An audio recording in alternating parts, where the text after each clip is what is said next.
From the Conference Center in Salt Lake City, Utah, this is the Sunday afternoon session of the 191st Semi-Annual General Conference La of the Conferencia Church General of Semestral de la Iglesia de Jesucristo de los Santos de los Últimos Días. Los discursantes han sido seleccionados de entre los líderes de la Iglesia. La música para esta sesión está a cargo del coro del tabernáculo de la manzana del templo. Esta transmisión es un servicio público de Bonneville Distribution. Se prohíbe cualquier reproducción, grabación, transcripción o otro uso de esta índole sin este programa sin el consentimiento por escrito. El presidente Dallin H. Oaks, primer consejero de la primera presidencia de la Iglesia, dirigirá esta sesión. Hermanos y hermanas, les damos la bienvenida a la sesión del domingo por la tarde de la Conferencia General número 191 de la Iglesia de Jesucristo de los Santos de los Últimos Días. El presidente Russell M. Nelson, quien preside la conferencia, me ha pedido que dirija esta sesión. Extendemos un cálido saludo a los miembros de la Iglesia y amigos de todo el mundo que están participando de esta reunión mediante radio, televisión, internet o transmisión vía satélite. Agradecemos a quienes han preparado y proporcionado cuidadosamente la música durante toda la conferencia. Gracias por seguir las recomendaciones y pautas establecidas para garantizar la seguridad de todos los asistentes a la conferencia. La música de esta sesión estará a cargo del coro del tabernáculo y estará bajo la dirección de Mark Wilmer y Ryan Murphy, con Richard Elliott y Andrew Onsworth al órgano. El coro iniciará esta reunión cantando Gloria, cantad a Dios. La primera oración la ofrecerá el elder Matthew S. Holland, de los 70, después de la cual el coro cantará ¿Dónde halló el solaz?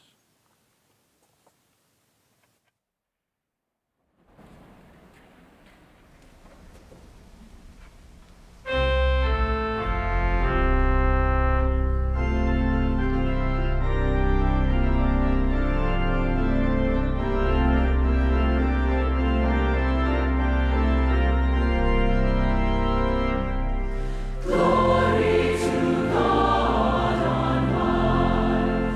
Let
Our dear Heavenly Nuestro Father, querido Padre Celestial, venimos a ti con gozo y gratitud.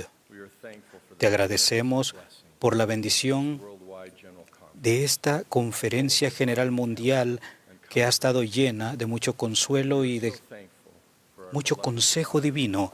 Agradecemos al profeta de Dios. Por favor, ayúdanos a seguir su invitación inspiradora para fortalecer nuestro cimiento espiritual en una manera maravillosa.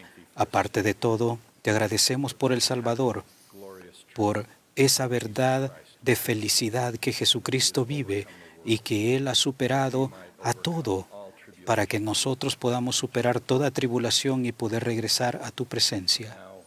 Ahora, a medida que comenzamos esta última sesión, rogamos que podamos sentir tu poder y de aquellos que han estado y siguen buscando cierta dirección o que tienen cierto dolor, que puedan encontrar respuestas y sanador en el nombre de Jesucristo. Amén.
Ahora tendremos el privilegio de escuchar al elder Garrick W. Gong del Quórum de los 12 Apóstoles.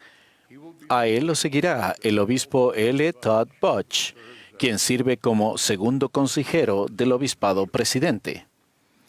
Después de sus palabras, el coro cantará «Le seguiré con fe». Luego escucharemos al elder Anthony D. Perkins, Michael A. Dunn y Sean Douglas, de los 70.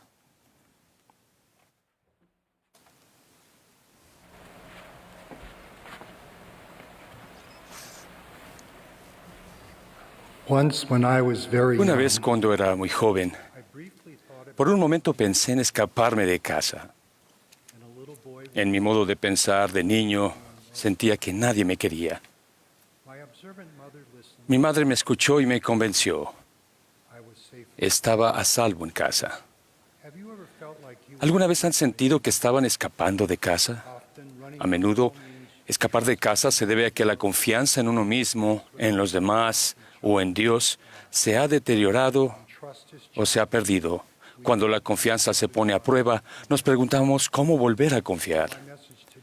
Mi mensaje de hoy es que ya sea que estemos yendo o volviendo a casa, Dios sale a nuestro encuentro. En Él hallamos fe y valor, sabiduría y discernimiento para confiar de nuevo. Del mismo modo, Él nos pide que mantengamos la luz prendida los unos para los otros, que seamos más prestos a perdonar y menos críticos con los demás y con nosotros mismos para que en su iglesia podamos sentirnos como en casa, ya sea que lleguemos por primera vez o estemos regresando. La confianza es un acto de fe. Dios sigue teniendo fe en nosotros. Aún así, la confianza humana puede debilitarse o perderse cuando un amigo, un socio o alguien de confianza no es honrado, nos hace daño o se aprovecha de nosotros. O un cónyuge es infiel. Tal vez inesperadamente un ser querido se enfrenta a la muerte, a lesiones o a una enfermedad. Nos surge una pregunta imprevista sobre el Evangelio. Quizás algo relacionado con la historia o con las normas de la iglesia, y alguien nos dice que nuestra iglesia de algún modo ocultó o no dijo la verdad. Otras situaciones pueden ser menos específicas, pero igualmente preocupantes. Tal vez no nos imaginamos a nosotros mismos en la iglesia. Sentimos que no encajamos. Sentimos que los demás nos juzgan. O aunque hayamos hecho todo lo que se esperaba de nosotros, las cosas no nos salen bien. A pesar de nuestras experiencias con el Espíritu Santo, puede que aún no sintamos que sabemos que Dios vive o que el Evangelio es verdadero. Hoy en día muchas personas sienten una gran necesidad de restaurar la confianza en las relaciones humanas y en la sociedad moderna. Al reflexionar en la confianza, sabemos que Dios es un Dios de verdad y no puede mentir. Sabemos que la verdad es el conocimiento de las cosas como son, como eran y como han de ser. Que la revelación y la inspiración continuas encajan con la verdad inmutable y las circunstancias cambiantes. Sabemos que los convenios que se quebrantan rompen corazones. He hecho tonterías, dice él. ¿Me podrás perdonar algún día? Quizás el esposo y la esposa se tomen de la mano, con la esperanza de volver a confiar. En otro contexto, un recluso reflexiona, si tan solo hubiese guardado la palabra de sabiduría, no estaría aquí.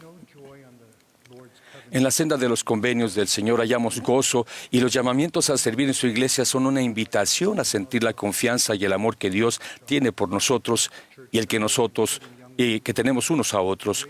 Los miembros de la iglesia, entre ellos los adultos solteros, a menudo prestan servicio en la iglesia y en la comunidad. Por inspiración, un obispado llama a un matrimonio joven a prestar servicio en la guardería. Al principio, el esposo se sienta en una esquina, indiferente y distante. Poco a poco comienza a sonreír a los niños. Más adelante, el matrimonio expresa gratitud. Antes, cuenta el obispado, la esposa quería tener hijos y el esposo no. Ahora, el prestar servicio los ha transformado, los ha unido y ha llevado el gozo de los niños a su matrimonio y a su hogar. En otra ciudad, Una joven madre con hijos pequeños y su esposo se sienten sorprendidos y abrumados, pero aceptan cuando ella es llamada a servir como presidenta de la Sociedad de Socorro. Poco después, unas tormentas de hielo cortan el suministro eléctrico, dejando los estantes de las tiendas vacíos y los hogares tan fríos como congeladores. Como ellos tienen electricidad y calefacción, esta joven familia abre su hogar a varias familias y personas para sobrellevar la tormenta. La confianza se convierte en algo real cuando hacemos cosas difíciles con fe. El servicio y el sacrificio aumentan la capacidad y refinan el corazón. La confianza en Dios y la confianza mutua traen las bendiciones de los cielos. Después de superar el cáncer, un fiel hermano es atropellado por un auto. En lugar de compadecerse de sí mismo, pregunta con espíritu de oración: ¿qué puedo aprender de esta experiencia? En la unidad de cuidados intensivos se da cuenta de que una enfermera está preocupada por su esposo y por sus hijos. Un paciente lleno de dolores encuentra respuestas al confiar en Dios y brindar ayuda a los demás. Mientras un hermano con problemas con la pornografía espera fuera de su oficina, un presidente destaca ahora para saber cómo ayudar y recibe una clara impresión. Abre la puerta y hazle pasar. Con fe y confianza en que Dios le ayudará, el líder del sacerdocio abre la puerta y abraza al hermano. Cada uno siente el amor transformador y la confianza en Dios y entre sí. Fortalecido, el hermano puede comenzar a arrepentirse y cambiar.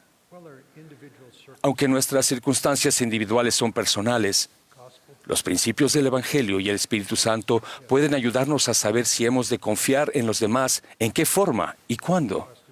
Cuando la confianza se quebranta o se traiciona, la decepción y la desilusión son reales, al igual que la necesidad de discernimiento para saber cuándo se justifican la fe y el valor para volver a confiar en las relaciones humanas. Aún así, con respecto a Dios y a la revelación personal, el presidente Russell M. Nelson afirma: no tienen que preguntarse en quién pueden confiar de manera segura. Siempre podemos confiar en Dios. El Señor nos conoce mejor y nos ama más de lo que nos conocemos o amamos a nosotros mismos. Su amor infinito y su conocimiento perfecto del pasado, el presente y el futuro hacen que sus convenios y sus promesas sean constantes y seguros. Confíen en lo que las Escrituras llaman con el transcurso del tiempo. Con la bendición de Dios, el transcurso del tiempo, la fe y la obediencia continuas podemos hallar determinación y paz. El Señor consuela. Por la noche durará el llanto y a la mañana vendrá la alegría. Traed a Él vuestro pesar, en su amor confiad. En la tierra no hay dolor que el cielo no pueda sanar. Confíen en Dios y en sus milagros. Nosotros y nuestras relaciones podemos cambiar. Por medio de la expiación de Cristo podemos despojarnos de nuestro hombre natural y llegar a ser hijos de Dios, mansos, humildes, llenos de fe y de una confianza apropiada. Cuando nos arrepentimos, cuando confesamos y abandonamos nuestros pecados, el Señor dice que no los recuerda más. No es que los olvide, más bien, de una manera extraordinaria, parece que elige no recordarlos, ni debemos hacerlo nosotros. Confíen en la inspiración de Dios para discernir con sabiduría. Podemos perdonar a los demás en el momento y en la manera adecuados, tal como el Señor dice que debemos hacer, al tiempo que somos prudentes como serpientes y sencillos como palomas. A veces, cuando más roto y contrito está nuestro corazón, es cuando más receptivos somos al consuelo y a la guía del Espíritu Santo. Tanto la condena como el perdón comienzan por reconocer un error. A menudo, la condena se enfoca en el pasado. El perdón libera y mira hacia el futuro. Porque no envió Dios a su Hijo al mundo para condenar al mundo, sino para que el mundo sea salvo por él. El apóstol Pablo pregunta: ¿quién nos apartará del amor de Cristo? Y responde: ni la muerte, ni la vida, ni lo alto, ni lo profundo nos podrá apartar del amor de Dios que es en Cristo Jesús, Señor nuestro. No obstante, hay alguien que sí puede separarnos de Dios y de Jesucristo, y ese alguien es uno mismo. como dice Isaías, vuestros pecados han hecho ocultar su rostro de vosotros. Por amor divino y por ley divina, somos responsables de nuestras decisiones y sus consecuencias. Pero el amor expiatorio de nuestro Salvador es infinito y eterno. Cuando estamos preparados para ir a casa, incluso cuando aún estamos lejos, Dios está preparado con gran compasión para recibirnos, ofreciendo con gozo lo mejor que Él tiene. El presidente J. Rubén Clark dijo: creo que nuestro Padre Celestial desea salvar a cada uno de sus hijos, que en su justicia y misericordia Él nos dará la máxima recompensa por nuestras buenas acciones, nos dará todo lo que pueda darnos y, por otro lado, nos impondrá el castigo más leve que puede imponernos, lo cual es posible para Él. En la cruz, incluso la misericordiosa súplica de nuestro Salvador a su Padre no fue un incondicional: Padre, perdónalos, sino más bien: Padre, perdónalos, porque no saben lo que hacen. Nuestro albedrío y nuestra libertad tienen sentido porque somos responsables ante Dios y ante nosotros mismos por quienes somos, por lo que sabemos y lo que hacemos. Afortunadamente, podemos confiar en la justicia y en la misericordia perfectas de Dios para juzgar perfectamente nuestras intenciones y nuestros hechos. Concluimos como empezamos, con la compasión de Dios al volver a casa a Él y unos a otros. ¿Recuerdan la parábola de Jesucristo sobre cierto hombre que tenía 2 hijos? Un hijo se fue de casa y derrochó su herencia. Cuando volvió en sí, este hijo anheló regresar a casa. El otro, sintiendo que había guardado los mandamientos tantos años, no quiso dar la bienvenida a casa a su hermano. Hermanos y hermanas, ¿podrían por favor considerar que Jesús nos está pidiendo que abramos el corazón, el entendimiento, la compasión y la humildad, y que nos veamos a nosotros mismos en ambos roles? Como el primer hijo o hija, puede que nos desviemos y más tarde anhelemos regresar a casa. Dios espera para darnos la bienvenida. Y como el otro hijo o hija, con dulzura Dios nos ruega que nos regocijemos juntos cuando cada uno de nosotros regresa a Él. Nos invita a hacer que nuestras congregaciones, quórums, clases y actividades sean accesibles, auténticas y seguras. Un hogar para todos. Con bondad, comprensión y respeto mutuo, cada uno de nosotros busca humildemente al Señor y ora y recibe con alegría las bendiciones de su Evangelio restaurado para todos. Nuestra jornada en la vida es individual, pero podemos regresar al Padre y a su Hijo amado por medio de la confianza en Dios, en unos a otros y en nosotros mismos. Jesús nos invita: no temas, cree solamente. Tal y como hizo el profeta José, esperemos y confiemos en el amor de nuestro Padre Celestial. Queridos hermanos y hermanas y amigos, les ruego que busquen de nuevo la fe y la confianza, un milagro que Él les promete en este día. En el sagrado nombre de Jesucristo. Amén.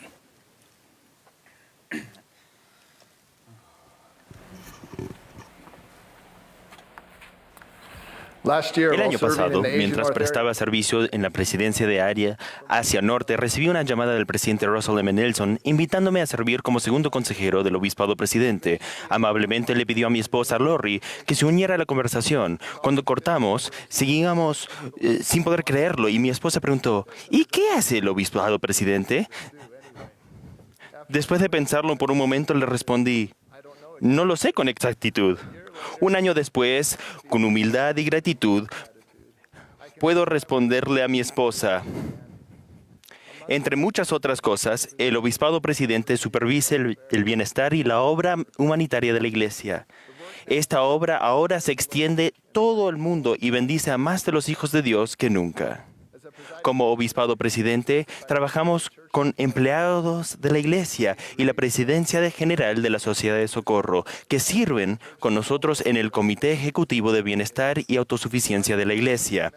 La primera presidencia nos pidió como miembros del comité a la hermana Eubank y a mí que compartiéramos un informe actualizado de los recientes esfuerzos humanitarios de la Iglesia. También nos pidieron que expresemos su profunda gratitud a ustedes, que son quienes han hecho posible esos esfuerzos humanitarios. Al observar los primeros efectos económicos de la crisis del COVID-19 en todo el mundo, podríamos haber esperado que la contribución monetaria de los santos hubiera disminuido. Después de todo, nuestros miembros no eran inmunes a las dificultades de la pandemia. Imaginen nuestros sentimientos cuando observamos exactamente lo contrario. Las donaciones del 2020 resultaron ser las más altas de la historia y este año van aumentando. Como resultado de su generosidad, la Iglesia ha dado la respuesta más extensa desde el comienzo del Fondo Humanitario, con más de 1.500 proyectos de ayuda por el COVID en más de 150 países. Esos donativos que ustedes han dado al Señor de manera tan desinteresada se han convertido en alimentos, oxígeno, suministros médicos y vacunas para aquellos que de otro modo no las tendrían. Así como la donación de bienes es tan importante, también lo es el tiempo y la energía que los miembros de la Iglesia donan a esas causas, aun cuando la pandemia, los desastres naturales, conflictos civiles y inestabilidad económica han sido implacables y siguen expulsando a millones de personas de sus hogares. Las Naciones Unidas ahora informan que hay más de 82 millones de personas víctimas del desplazamiento forzado en el mundo. Si sumamos a los millones que optan por una vida mejor para sus familias, entonces podríamos comenzar a vislumbrar la magnitud de esta situación mundial. Me complace informar que gracias al templo y los talentos de tantas personas, la Iglesia dirige centros para refugiados e inmigrantes en Estados Unidos y Europa. Gracias a sus contribuciones, contamos con bienes, fondos y voluntarios para ayudar a otras organizaciones similares en el mundo. Extiendo mi sincera gratitud a los santos que han tendido la mano para alimentar, vestir, ofrecer amistad y ayudar a esos refugiados a establecerse y a ser autosuficientes. Ayer, la hermana Eubank compartió de los maravillosos esfuerzos de los santos en este sentido. Al reflexionar de esos esfuerzos, pienso sobre el principio del sacrificio y su conexión con los dos grandes mandamientos de amar a Dios y amar a nuestro prójimo. Actualmente, sacrificio significa renunciar a ciertas cosas por el Señor y su reino. Sin embargo, en la antigüedad, su significado estaba más ligado a sus dos raíces latinas, sacer, que significa sagrado o santo, y facere, que significa hacer, lo que literalmente significa santificar algo o a alguien. Con esto en mente, el sacrificio es un proceso para llegar a ser santos y llegar a conocer a Dios, no un acontecimiento ni un ritual para renunciar a algo por el Señor. El Señor dijo, porque caridad quiero y no sacrificio, y conocimiento de Dios más que holocaustos. Él desea que seamos santos, que tengamos caridad y que lleguemos a conocerlo. Como enseñó el apóstol Pablo, y si repartiese todos mis bienes para dar de comer a los pobres, y si entregase mi cuerpo para ser quemado, y no tengo caridad, de nada me sirve. El Señor quiere nuestro corazón. Él desea que lleguemos a ser nuevas criaturas en Cristo. Él le mandó a los nefitas, y me ofreceréis como sacrificio un corazón quebrantado y un espíritu contrito. El sacrificio no se trata de renunciar, sino de dar al Señor. En el frente de cada templo leemos las palabras santidad al Señor, la casa del Señor. Al guardar los convenios con sacrificio, somos santificados por la gracia de Jesucristo. Y en los altares de los santos templos, con corazones quebrantados y espíritus contritos, damos nuestra santidad al Señor. El elder Neil A. Maxwell enseñó, la sumisión de nuestra voluntad o corazón es la única cosa exclusivamente personal que tenemos para colocar sobre el altar de Dios. Pero cuando nos sometemos dejando que nuestra voluntad sea absorbida en la voluntad de Dios, entonces verdaderamente estamos dándole algo. Cuando los sacrificios a favor de otras personas se ven como una renuncia, pueden ser una carga y desanimarnos cuando no somos reconocidos ni recompensados. Sin embargo, cuando se ven desde la perspectiva de dar al Señor, nuestros sacrificios por los demás se convierten en dones y el gozo de dar generosamente se convierte en la recompensa. Una vez libres de la necesidad de amor, aprobación o aprecio de los demás, nuestros sacrificios se convierten en las expresiones más puras y profundas de nuestra gratitud y amor por el Salvador y nuestros semejantes. Cualquier sentimiento orgulloso de autosacrificio da paso a sentimientos de gratitud, generosidad, satisfacción y gozo. Algo se santifica, ya sea nuestra vida, nuestras posesiones o nuestro tiempo o talentos, no simplemente al renunciar a ello, sino más bien al consagrarlo al Señor. La obra humanitaria de la Iglesia es un don. Es el resultado de las ofrendas colectivas y consagradas de los santos, una manifestación de nuestro amor por Dios y sus hijos. Steve y Anita Canfield son representantes de los santos de los últimos días en todo el mundo que han experimentado las bendiciones transformadoras de dar al Señor. Como misioneros de bienestar y autosuficiencia, se les pidió que proporcionaran ayuda en los campamentos de refugiados y centros de inmigrantes en Europa. Profesionalmente, la hermana Canfield había sido diseñadora de interiores de primera categoría, contratada por clientes adinerados para embellecer sus mansiones u hoteles. De repente, entró en un mundo completamente lo opuesto, para prestar servicio entre personas que habían perdido casi todo en términos de posesiones terrenales. En sus palabras, ella intercambió pasillos de mármol por pisos de tierra, y al hacerlo encontró gran satisfacción cuando comenzaron a ofrecer amistad, a amar, a abrazar y a aquellos que necesitaban su cuidado. Los Canfield dijeron: "No sentimos que renunciamos a algo para servir al Señor. Nuestro deseo era simplemente darle nuestro tiempo y energía para bendecir a sus hijos de la manera que Él consideraba más conveniente. Al trabajar junto a nuestros hermanos y hermanas, cualquier apariencia exterior, cualquier diferencia de origen o pertenencia se disolvió y simplemente veíamos el corazón de las personas. No hay ningún grado de éxito profesional ni logros materiales que pudieran haber equilibrado la forma en que esas experiencias nos enriquecieron al servir a los más humildes". La historia de los Canfield y muchas otras como esas me han ayudado a apreciar la letra de una sencilla pero profunda canción de la primaria. El arroyito da de sus aguas al pasar, pequeño es, pero por donde va a las plantas vida da. Sí, cada uno de nosotros es pequeños, pero al juntarnos para dar a Dios y a nuestros semejantes, donde quiera que vayamos, podemos enriquecer y bendecir las vidas de otras personas. La tercera estrofa de esta canción no es tan conocida, pero concluye con esta amorosa invitación. Dad pues cual Cristo dio. Todos pueden dar algo. Jesús nos ha dado su feliz sostén. Niños, demos hoy también. Queridos hermanos y hermanas, al vivir para Dios y los demás, dando de nuestros medios, tiempo e incluso de nosotros mismos, dejamos al mundo más verde y a los hijos de Dios más felices, y en el proceso llegamos a ser más santos. Que el Señor los bendiga en abundancia por sus sacrificios. Testifico que Dios vive. Su nombre es el hombre de santidad. Jesús es su Hijo y toda buena dádiva viene de Él. Ruego que mediante su gracia y la observancia de nuestros convenios mediante el sacrificio, seamos santificados y siempre demos más amor y santidad al Señor. En el sagrado nombre de Jesucristo. Amén.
Heavenly Father's plan of El plan de happiness felicidad del Padre Celestial incluye una experiencia terrenal en la que todos sus hijos serán probados y enfrentarán pruebas. Hace 5 años se me diagnosticó cáncer. He sentido y aún siento los dolores físicos de las cirugías, los tratamientos de radiación y los efectos secundarios de los medicamentos. He experimentado problemas emocionales durante torturadoras noches de insomnio. Las estadísticas médicas indican que probablemente me vaya de la vida terrenal antes de lo que esperaba, dejando atrás a mi familia, que significa todo para mí por un tiempo. Independientemente de dónde vivan, el sufrimiento físico o emocional de una variedad de tribulaciones y debilidades terrenales ha sido, es ahora o un día será parte de la vida de ustedes. El sufrimiento físico puede resultar del envejecimiento natural, de las enfermedades inesperadas y accidentes imprevistos, del hambre o de la falta de vivienda, o del abuso, los actos violentos y la guerra. El sufrimiento emocional puede surgir de la ansiedad o la depresión, del engaño de un cónyuge, progenitor o líder de confianza, del empleo o de los reveses económicos, del juicio injusto de otras personas, de las decisiones de amigos, hijos u otros familiares, del abuso de diversas formas, de los sueños frustrados del matrimonio o de los hijos, de la enfermedad o muerte de seres queridos u otras muchas fuentes. ¿Cómo les será posible soportar el sufrimiento único y a veces debilitante que nos llega a cada uno? Felizmente, la esperanza se encuentra en el Evangelio de Jesucristo, y la esperanza también puede ser parte de la vida de ustedes. Hoy comparto 4 principios de esperanza extraídos de las Escrituras, de las enseñanzas proféticas, de muchas visitas de ministración y de mi propia constante prueba de salud. Esos principios no solo se aplican de forma amplia, sino que son profundamente personales. Primero, el sufrimiento no significa que Dios esté disgustado con nuestra vida. Hace 2000 años, los discípulos de Jesús vieron a un hombre ciego en el templo y preguntaron: «Rabí, ¿quién pecó, este o sus padres, para que haya nacido ciego?». Sus discípulos parecían creer de manera errónea, al igual que demasiadas personas hoy en día, que toda tribulación y sufrimiento en la vida son resultado del pecado. Sin embargo, el Salvador respondió: «Ni éste pecó, ni sus padres, sino que fue para que las obras de Dios se manifestasen en él». La obra de Dios es llevar a cabo la inmortalidad y la vida eterna del hombre. Pero, ¿cómo pueden las pruebas y el sufrimiento, en particular el sufrimiento impuesto por el uso pecaminoso del albedrío por parte de otra persona, adelantar a la larga la obra de Dios? El Señor dijo a su pueblo del convenio: «Te he purificado, te he escogido en el horno de la aflicción». Cualquiera que sea la causa de los sufrimientos que tengan, su amoroso Padre Celestial puede dirigirlos a fin de que les purifiquen el alma. Las almas purificadas pueden llevar las cargas de otras personas con verdadera empatía.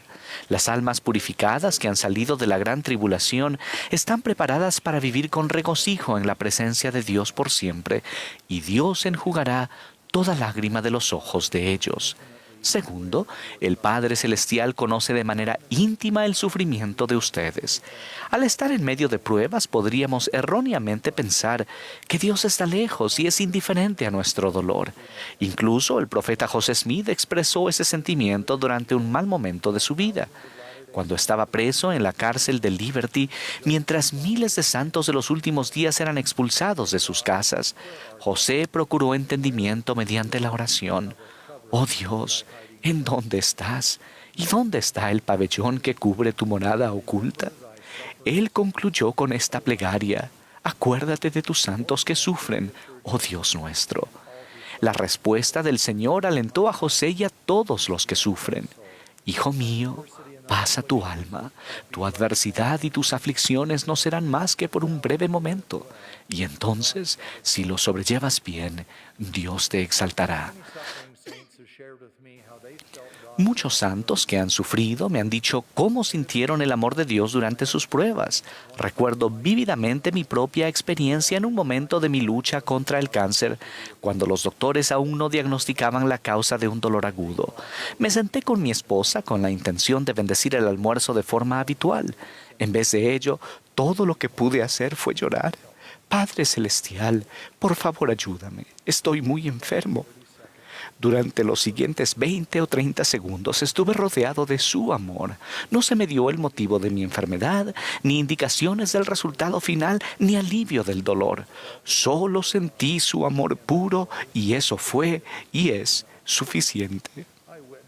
Testifico que nuestro Padre Celestial, que sabe de la caída de tan solo un gorrión, está al tanto de nuestro sufrimiento. Tercero, Jesucristo ofrece su poder habilitador para ayudarlos a tener fortaleza para sobrellevar bien su sufrimiento. Ese poder habilitador se hace posible por medio de su expiación. Me temo que demasiados miembros de la Iglesia piensan que si son solo un poco más fuertes podrán superar cualquier sufrimiento por su cuenta. Es una manera difícil de vivir. El momento pasajero de fortaleza que ustedes tengan nunca se puede comparar con la infinita provisión de poder del Salvador que les fortifica el alma. El Libro de Mormón enseña que Jesucristo tomaría sobre sí nuestros dolores, enfermedades y debilidades para que Él pueda socorrernos. ¿Cómo pueden ustedes recurrir al poder que Jesucristo ofrece para socorrerlos y fortalecerlos en momentos de sufrimiento? La clave es que se unan al Salvador al guardar los convenios que han hecho con Él. Hacemos esos convenios al recibir las ordenanzas del sacerdocio. Los del pueblo de Alma entraron en el convenio del bautismo. Después sufrieron en la esclavitud y se les prohibió que adoraran en público o que incluso oraran en voz alta. Pero guardaron sus convenios lo mejor que pudieron, clamando en silencio en el corazón. Como resultado, recibieron poder divino. El Señor los fortaleció de modo que pudieron soportar sus cargas con facilidad. En nuestros días el Salvador invita: mirad hacia mí en todo pensamiento, no dudéis, no temáis. Si guardamos nuestro convenio sacramental de recordarle siempre, Él nos promete que su Espíritu estará con nosotros. El Espíritu nos brinda fortaleza para sobrellevar las pruebas y hacer lo que no nos es posible hacer por nuestra cuenta. El Espíritu nos puede sanar, aunque como enseñó el presidente James E. Faust, puede que parte de este proceso de sanidad se efectúe en otro mundo. También somos bendecidos por los convenios y las ordenanzas del templo, donde se manifiesta el poder de la divinidad.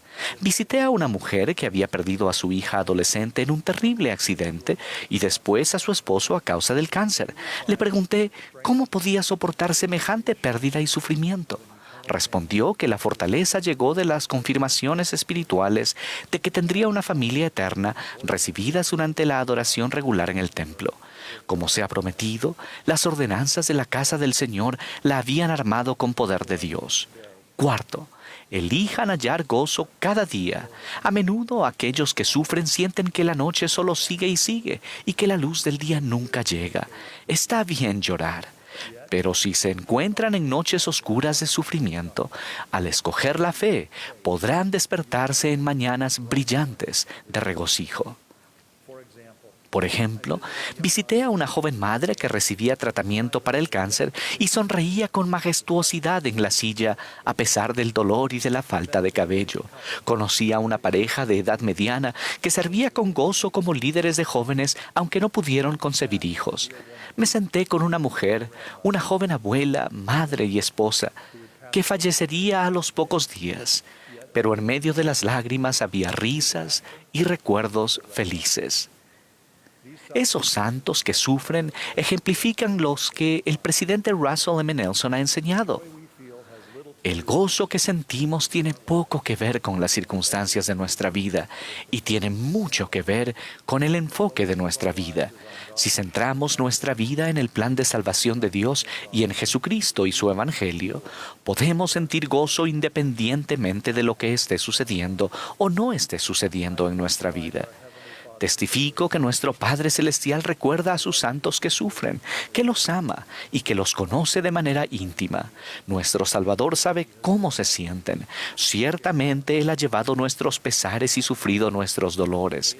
Sé como beneficiario diario, que el guardar convenios activa el poder del sacrificio expiatorio de Jesucristo para brindar fortaleza e incluso gozo a ustedes los que sufren. A todos los que sufren ruego que Dios os conceda que sean ligeras vuestras cargas mediante el gozo de su Hijo. En el nombre de Jesucristo. Amén.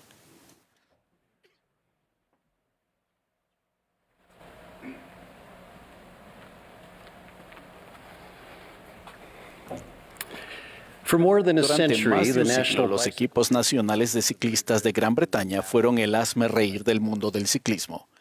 Sumidos en la mediocridad, los ciclistas británicos solo lograron un puñado de medallas de oro en 100 años de competencias olímpicas y resultaron incluso más decepcionantes en la prueba reina del ciclismo, el Tour de Francia. De 3 semanas de duración en la que ningún corredor británico había vencido en 110 años. Tan lamentablemente era la situación de los ciclistas que los fabricantes de bicicletas se negaban a vendérselas por temor a manchar el nombre de ellos. A pesar de invertir grandes recursos en tecnología de punta y en los programas de entrenamiento más novedosos, no funcionó para nada. Bueno, nada hasta 2003, cuando se produjo un pequeño cambio, en gran medida inadvertido, que cambiaría para siempre la trayectoria del ciclismo británico. Esa nueva perspectiva revelaba asimismo un principio eterno, con una promesa respecto a nuestro afán, a menudo desconcertante, de mejorar. ¿Qué ocurrió en el ciclismo británico que tiene tanta relevancia para nuestro empeño personal para ser mejores hijos e hijas de Dios? En 2003 se contrató a Sir Dave Brailsford.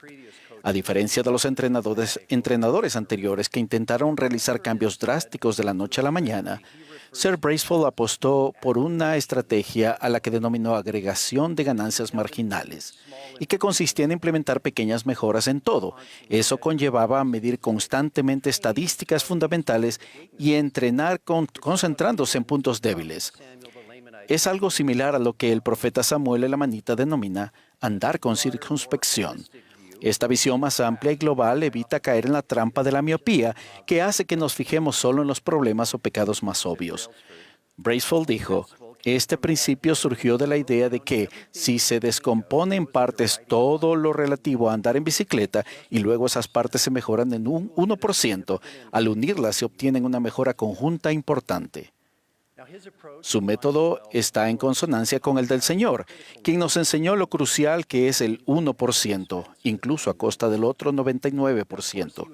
Por supuesto, Él nos enseñando el mandato del Evangelio de buscar a las personas necesitadas, pero ¿qué pasaría si aplicáramos ese mismo principio al agridulce segundo principio del Evangelio, el arrepentimiento?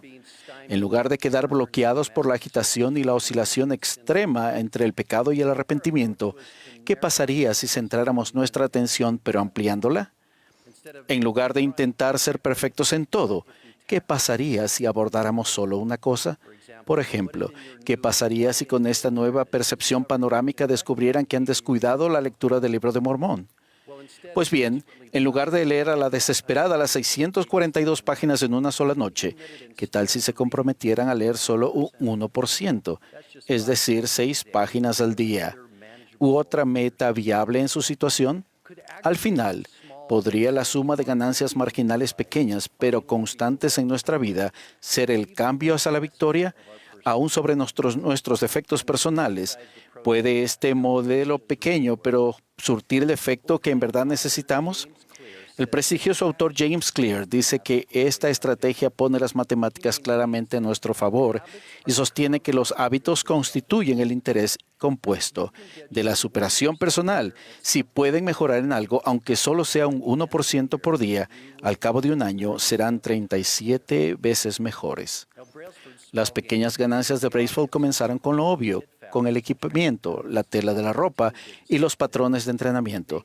Pero su equipo no se detuvo ahí, siguieron buscando mejoras del 1% en aspectos inesperados y que se pasaban por alto, como la nutrición e incluso en detalles relativos. Con el tiempo, esa infinidad de micromejoras se fueron sumando hasta alcanzar resultados asombrosos. Verdaderamente se acercaron al principio eterno de línea por línea, precepto por precepto, un poco allí y un poco aquí. Bueno, ¿generarán los pequeños ajustes ese potente cambio que desean conseguir? Si los ponen en práctica correctamente, estoy seguro al 99% de que sí. Pero este enfoque requiere algo. Para que las pequeñas ganancias se vayan sumando, debe haber un esfuerzo constante y diario. Y aunque probablemente no lleguemos a ser perfectos, debemos estar decididos a que nuestra persistencia se traduzca en paciencia. Háganlo así y las recompensas placenteras de una mayor rectitud les brindarán el gozo y la paz que buscan. Como el presidente Nelson explicó, nada es más liberador, más ennoblecedor ni más crucial para nuestro progreso que centrarse con regularidad y a diario en el arrepentimiento. El arrepentimiento no es un suceso, es un proceso. Es la clave de la felicidad y la paz interior. Cuando lo acompaña la fe, el arrepentimiento despeja el acceso al poder de la expiación de Jesucristo. En cuanto a este requisito previo de la fe, las Escrituras son claras. Todo lo que se requiere es un principio, un poco de fe. Y si podemos cultivar esta mentalidad de un grano de mostaza, también podemos esperar que se produzcan mejoras imprevistas y excepcionales en nuestra vida. Recuerden, no obstante que, así como no podemos pretender pasar de ser Atila, el uno, a ser la Madre Teresa de la noche a la mañana, también debemos reorientar nuestros patrones de mejora de forma gradual. Aunque los cambios necesarios en su vida sean a gran escala, comiencen poco a poco, sobre todo si se sienten abrumados o desanimados. Este proceso o no siempre se lleva a cabo de manera lineal. Incluso entre los más resueltos se pueden dar reveses. Después de haber experimentado esta frustración en mi propia vida, sé que a veces puede parecer que avanzamos un 1% y retrocedemos un 2%. Sin embargo, si somos constantes en nuestra determinación de ir consiguiendo a duras penas esas ganancias del 1%, aquel que sufrió de nuestros dolores ciertamente nos llevará sobre él. Por supuesto, si estamos involucrados en pecados graves, el Señor es claro e inequívoco. Debemos dejar de cometerlos, obtener ayudas del obispo y detenernos de hacerlo inmediatamente. Pero tal como nos exhortó el Elder Bednar, las mejoras espirituales pequeñas, constantes y progresivas son los pasos que el Señor quiere que tomemos. El prepararnos para andar sin culpa ante Dios es uno de los propósitos de la vida mortal, y la búsqueda de toda una vida no se obtiene con resultados periódicos esporádicos de intensa actividad espiritual. Entonces, ¿de verdad este pequeño método funciona con el arrepentimiento y el cambio verdadero? ¿Y lo demostraremos pedaleando, por así decirlo? Fíjense en lo que ha sucedido en el ciclismo británico en las 2 últimas décadas desde que pusieron en práctica esta filosofía. Los ciclistas británicos han ganado el famoso Tour de Francia, asombrosamente en 6 ocasiones. En los 4 últimos Juegos Olímpicos, Gran Bretaña ha sido el país de mayor éxito en todas las disciplinas del ciclismo. Y en los Juegos Olímpicos de Tokio, que concluyeron recientemente, el Reino Unido ganó más medallas de oro en ciclismo que ningún otro país. Sin embargo, mucho más importante que la plata o el oro del mundo, la valiosa promesa en nuestro camino a las eternidades es que, con certeza, triunfaremos en Cristo. Y al comprometernos a efectuar mejoras pequeñas pero constantes, se nos promete una corona incorruptible de gloria. Con la expiación de disfrutar de ese brillo que no se acentúa, los invito a examinar su vida para averiguar qué es lo que están haciendo y qué es lo que pueden hacer para seguir en ese camino. Busquen en su vida soluciones modestas pero posibles que puedan dar lugar al dulce gozo de ser un poco mejores. Recuerden que David utilizó solamente una piedrecita para derribar a un gigante aparentemente invencible, pero tenía otras 4 piedras preparadas. De manera similar, la disposición inicua y el destino eterno de alma e hijo se vieron alterados por un pensamiento sencillo y destacado. El recuerdo de las enseñanzas de su padre acerca de la gracia salvadora de Jesucristo. Y así sucede con nuestro Salvador que, aunque estaba libre de pecado, no recibió de la plenitud al principio, sino que continuó de gracia en gracia hasta que recibió la plenitud. Aquel que sabe si un pajarillo cae a tierra se centra tanto en los detalles como en los momentos trascendentales de nuestra vida. Y está listo ahora mismo para ayudarnos, sea cual sea su intento de mejorar un 1% después de esta conferencia, porque cada esfuerzo que hagamos por arrepentirnos, por muy pequeño que nos parezca, podría marcar la mayor diferencia en nuestra vida. Con este fin, el Elder Neil A. Maxwell enseñó: La realización de un deseo justo, cada acto de servicio y cada acto de veneración, no importa cuán pequeños sean, incrementará nuestro progreso espiritual. En verdad es por medio de las cosas pequeñas y sencillas, aún el 1%, que se pueden realizar grandes cosas. La victoria final es 100% segura, después de hacer cuanto podamos, por medio del poder, los méritos y la misericordia de nuestro Señor y Salvador, Jesucristo. De ello testifico en el nombre de Jesucristo. Amén.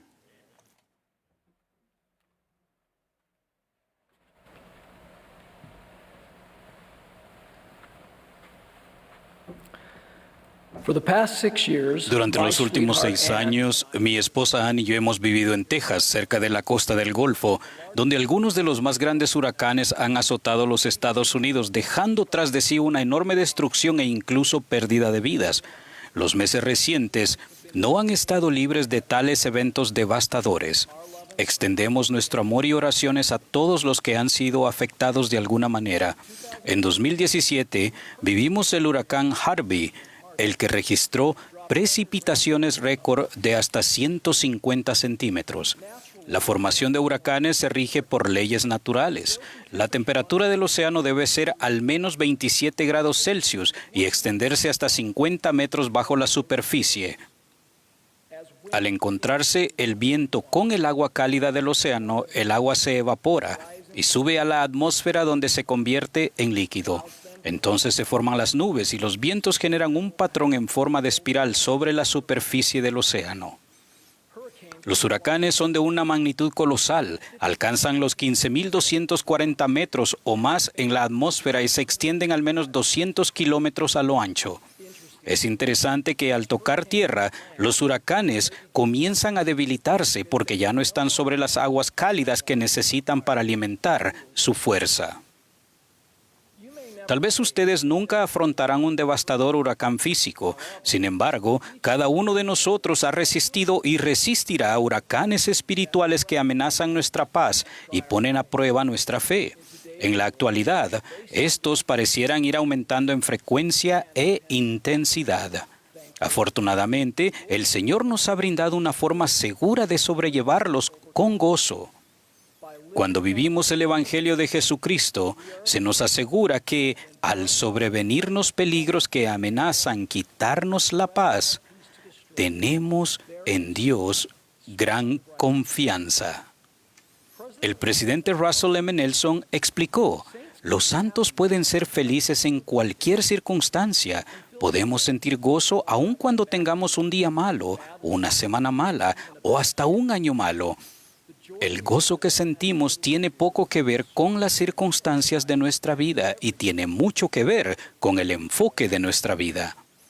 Si centramos nuestra vida en Jesucristo y su Evangelio, podemos sentir gozo independientemente de lo que esté sucediendo o no esté sucediendo en nuestra vida. Así como las leyes naturales rigen los huracanes físicos, las leyes divinas rigen la forma en que sentimos gozo durante nuestros huracanes espirituales. El gozo o la desdicha que sintamos al hacer frente a las tormentas de la vida tiene relación con las leyes que Dios ha establecido. El presidente Nelson ha dicho: se les llama mandamientos, pero son tan verdaderos como la ley de sustentación, la ley de gravedad y la ley que rige los latidos del corazón. Él continúa: llega a ser una fórmula más bien sencilla. Si desean ser felices, guarden los mandamientos. La duda es enemiga de la fe y del gozo, así como el agua cálida del océano es el caldo de cultivo para los huracanes. La duda es el caldo de cultivo para los huracanes espirituales, así como la creencia es una elección, también lo es la duda. Cuando elegimos dudar, elegimos que se actúe sobre nosotros y otorgamos poder al adversario, quien de este modo nos deja débiles y vulnerables. Satanás procura conducirnos al caldo de cultivo de la duda. Él procura endurecer nuestro corazón para que no creamos. Este cultivo puede parecer acogedor porque las aguas cálidas, aparentemente tranquilas, nos requieren que vivamos de toda palabra que sale de la boca de Dios. En tales aguas, Satanás nos tienta a debilitar la vigilancia espiritual. Esa falta de atención puede inducir a una falta de convicción espiritual, donde no somos fríos ni calientes. Si no estamos anclados en Cristo, la duda y sus atractivos nos llevarán a la apatía, donde no encontraremos milagros, felicidad duradera ni descanso para nuestras almas. Así como los huracanes se debilitan al tocar tierra, la duda se ve reemplazada por la fe a medida que establecemos nuestro fundamento en Cristo. Entonces podemos ver los huracanes espirituales en su perspectiva correcta y aumenta nuestra capacidad para afrontarlos. De modo que, cuando el diablo lance sus impetuosos vientos, si sus dardos en el torbellino, esto no tenga poder para arrastrarnos al abismo de miseria y angustia sin fin, a causa de la roca sobre la cual estamos edificados, que es un fundamento seguro. El presidente Nelson enseñó: la fe en Jesucristo es el fundamento de toda creencia y el conducto del poder divino. El Señor no requiere que tengamos una fe perfecta para tener acceso a su poder perfecto, pero nos pide que creamos. Desde la Conferencia General de abril, mi familia y yo hemos estado procurando fortalecer nuestra fe en Jesucristo y su expiación para que nos ayude a convertir nuestros desafíos en crecimiento y oportunidades incomparables. Nuestra nieta Ruby ha sido bendecida con una voluntad fuerte y decidida. Cuando nació, no tenía conectado el esófago con el estómago. Aún siendo bebé y con la ayuda de sus padres, Ruby afrontó esa prueba con determinación. Ahora tiene 5 años. Aunque todavía es muy pequeña, es un poderoso ejemplo de alguien que no permite que sus circunstancias determinen su felicidad. Ella siempre está feliz. En mayo pasado, Ruby afrontó con fe un huracán adicional en su vida. Ella nació también con una mano parcialmente desarrollada que necesitaba una cirugía reconstructiva. Antes de esa operación, que es algo compleja, conversamos con ella y le dimos un dibujo que representa de manera hermosa la mano de un niño tomando afectuosamente la mano del Salvador. Cuando le preguntamos si estaba nerviosa, respondió: "No, estoy feliz". Entonces preguntamos: ¿por qué te sientes así, Ruby? Ruby afirmó con confianza: porque sé que Jesús me tomará de la mano. La recuperación de Ruby ha sido milagrosa y ella continúa estando feliz. ¿Cómo contrasta la pureza de la fe de una niña con la insensatez de la duda que a menudo puede tentarnos al hacernos mayores? Pero todos podemos llegar a ser como niños pequeños y elegir dejar de lado nuestra incredulidad. Es una elección sencilla. Un padre amoroso suplicó diligentemente al Salvador diciendo: si tú puedes hacer algo, ayúdanos. Entonces Jesús le dijo: si puedes creer, al que cree todo le es posible. Y de inmediato el padre clamó diciendo: Señor, creo. Ayuda mi incredulidad. Ese humilde padre sabiamente eligió confiar en su creencia en Cristo más que en su duda. El presidente Nelson expresó: solo su incredulidad evitará que Dios los bendiga con milagros para mover los montes de su vida. Cuán misericordioso es Dios al poner el listón al nivel de nuestra creencia y no al nivel de nuestro conocimiento. Alma enseña: bendito es el que cree en la palabra de Dios, porque Dios es misericordioso para con todos los que creen en su nombre. Por tanto, Él desea ante todo que creáis. Sí, ante todo, Dios desea que creamos en Él. Afrontamos mejor nuestros huracanes espirituales creyendo en Cristo y guardando sus mandamientos. Nuestra creencia y obediencia nos vinculan con un poder más allá de nuestro propio poder para superar lo que fuere que esté sucediendo o no esté sucediendo en nuestra vida. Sí, Dios nos bendice inmediatamente por creer y obedecer.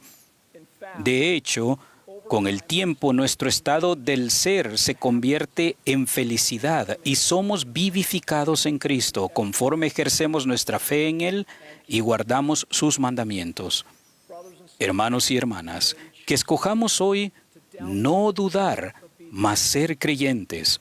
La vía correcta consiste en creer en Cristo. Estamos grabados en las palmas de sus manos. Él es nuestro Salvador y Redentor, quien está a nuestra puerta y llama. En el nombre de Jesucristo. Amén.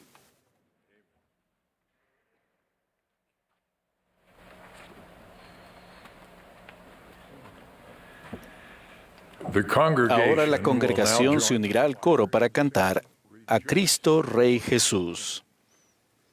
Después del himno, escucharemos a los élderes Carlos G. Revillo, hijo, y Alvin F. Meredith III, de los 70. A ellos les seguirá el élder Neil L. Anderson, del Quórum de los 12 Apóstoles.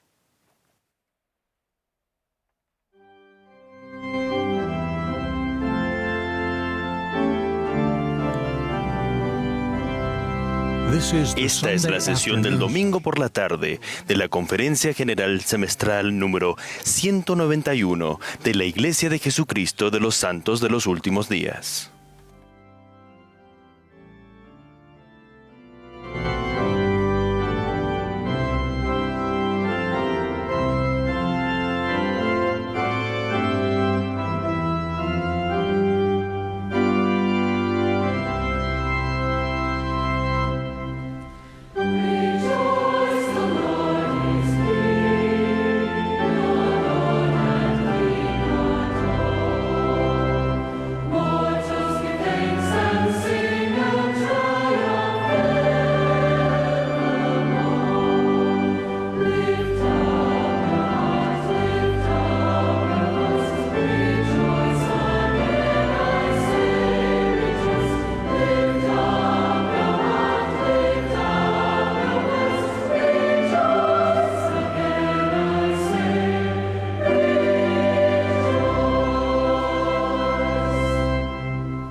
Mabuhay.